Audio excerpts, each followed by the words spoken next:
Okay. We just had our late lunch here. In Portuguese pala siya may oh. Ang sarap ng pagkain dito. Establishmento de Comidas Tortor.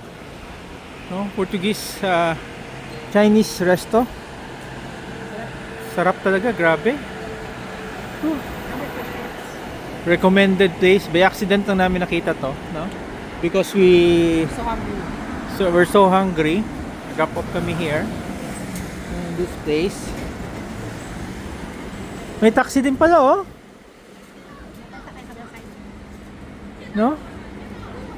They have a taxi din pala dito.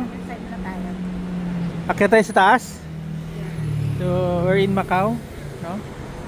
Relaxing. But we have to cross. Akyat dito. Sa taas.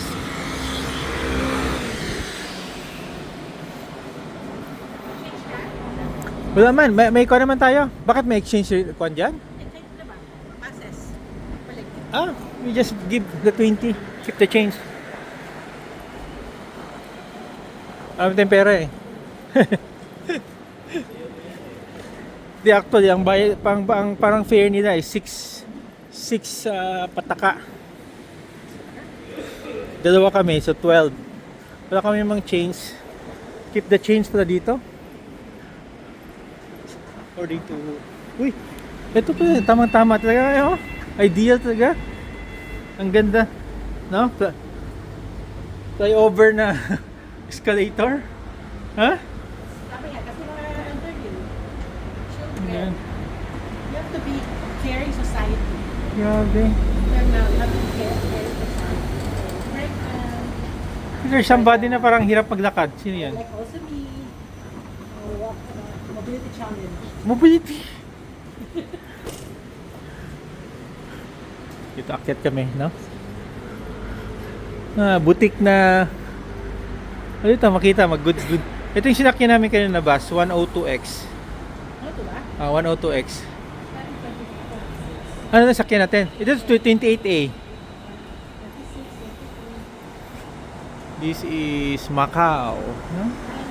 Tingnan natin this side.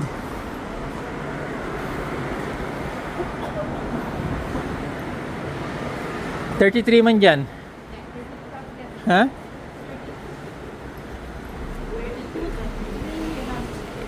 Ito, going down? But going down, you use the stairs na.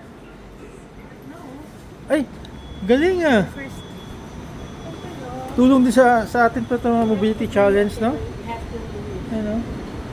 universally accessible. No. Dapat lang na first world country sila. First word bang Macau? Kala ko, second word.